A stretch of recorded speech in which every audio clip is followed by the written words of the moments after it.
অনেক দিন আগের কথা। এক গ্রামে সব মানুষজন মিলেমিশে বসবাস করত। সেখানে ধনী গরিব কোনো পার্থক্য ছিল না। সবাই সবার বিপদে আপদে সাহায্য করত।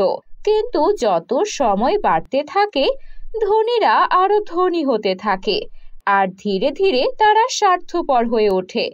এমনকি গরিবদেরকে সাহায্য করাও বন্ধ করে দেয়।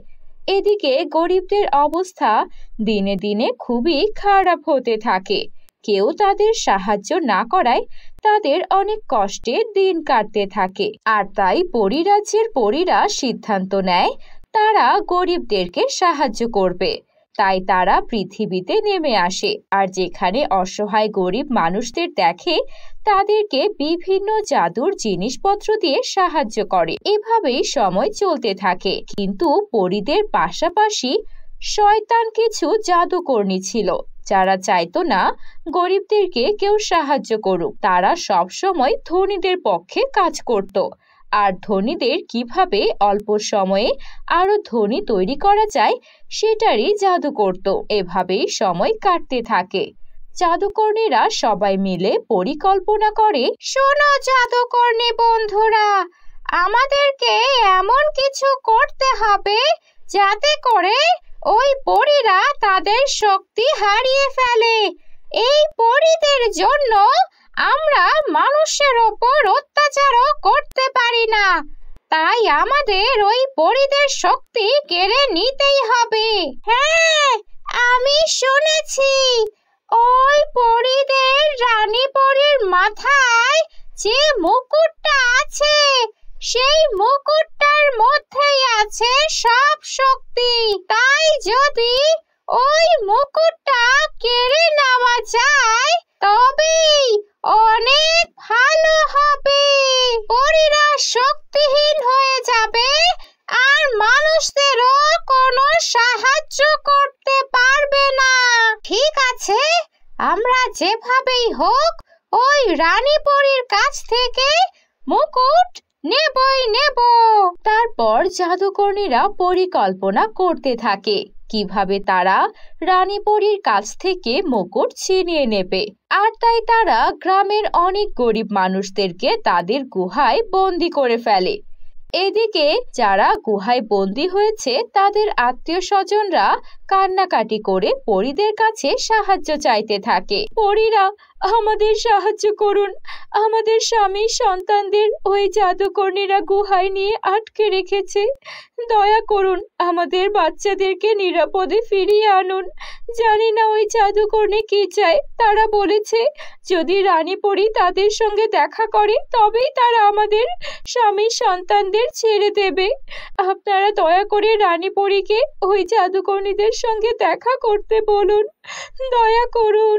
আচ্ছা, তোমরা কান্না করো না, আমরা রানী পরীকে জানাচ্ছি এই ব্যাপারে। তারপর পরীরা রানী পরীকে এ ব্যাপারে জানায়।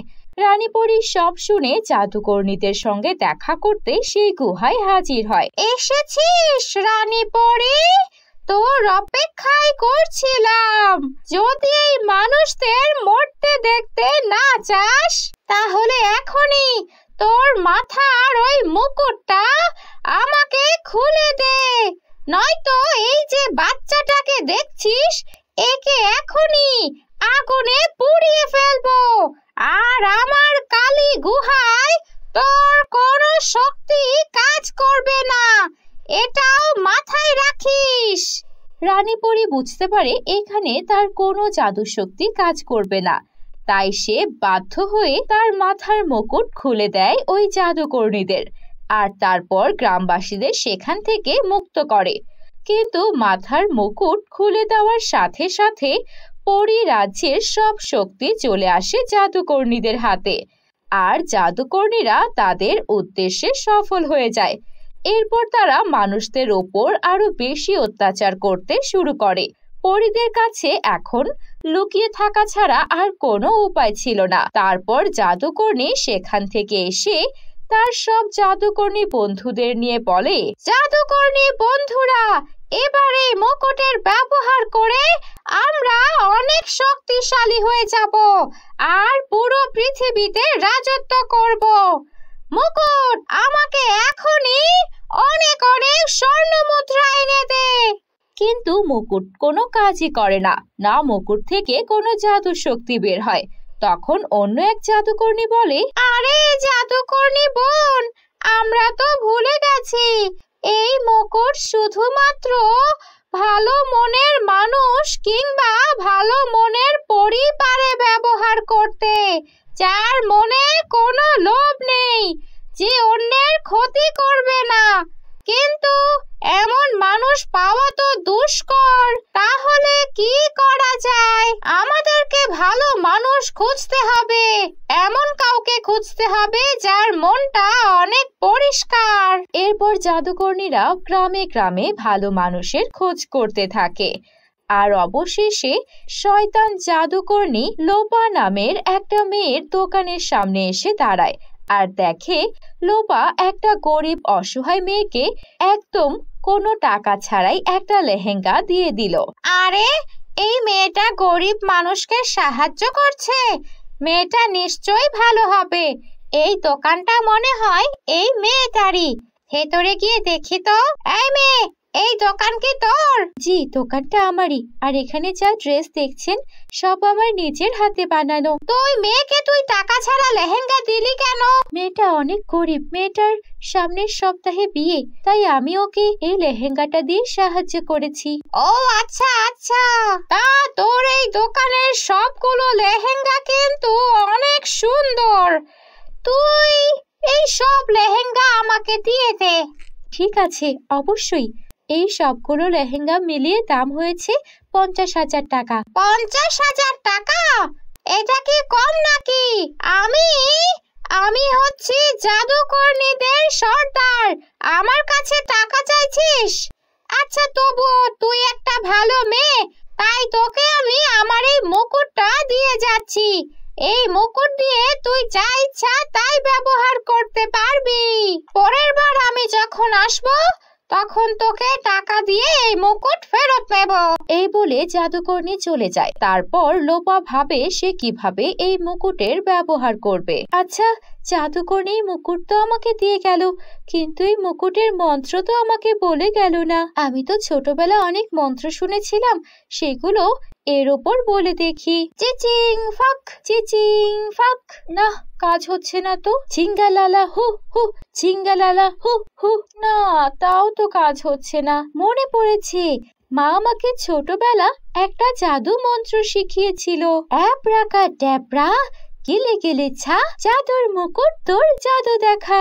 এতটুকু বলতেই মুকুট থেকে জাদু শক্তি বেরিয়ে আসতে থাকে। জাদুর মুকুট, আমাকে অনেক সুন্দর সুন্দর লেহেঙ্গা এনে দাও।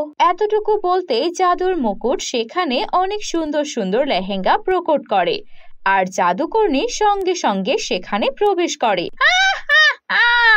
মুকুট তার জাদু শক্তি দেখাচ্ছে। তার মানে এই মেয়ে, তুই জানিস এই মুকুট ব্যবহার করার মন্ত্র কি? আমাকে এখনই বল। না, আমি জানি তুমি একটা শয়তান জাদুকর্ণী, তোমাকে আমি মন্ত্র কিছুতেই বলবো না। আমি এখনই তোমার কাছ থেকে পালিয়ে যাব। তারপর লোপা সেই মুকুটটা নিয়ে পালাতে থাকে। জাদুর মুকুট বলে, লোপা তুমি অনেক ভালো কাজ করেছো। আমি পরীদেরকে এখনই ডেকে নিচ্ছি। রানী পরী আমারই সন্ধান করছে। তারপর জাদুর মুকুট সব পরীদের ডেকে নেয়। পরীরা এসে লোপাকে ধন্যবাদ জানায়। লোপা, তোমার সততার জন্য আজকে আমরা আমাদের মুকুট ফিরে পেয়েছি। এখন আমরা ওই জাদুকর্ণীকে সহজেই শাস্তি দিতে পারবো আর সব জাদুকর্ণীকে পৃথিবী থেকে নিশ্চিহ্ন করে দেব, যেন তারা মানুষের কোনো ক্ষতি না করে। আর এই নাও, এটা হলো জাদুর লেহেঙ্গা। এই লেহেঙ্গাটা তোমার কাছে রাখো। তোমার যখন যা প্রয়োজন হবে এই লেহেঙ্গার কাছ থেকে চেয়ে নিও। এই বলে পরীরা চলে যায় আর লোপা জাদুর লেহেঙ্গার সাহায্যে অনেক সুখে শান্তিতে জীবন কাটাতে থাকে।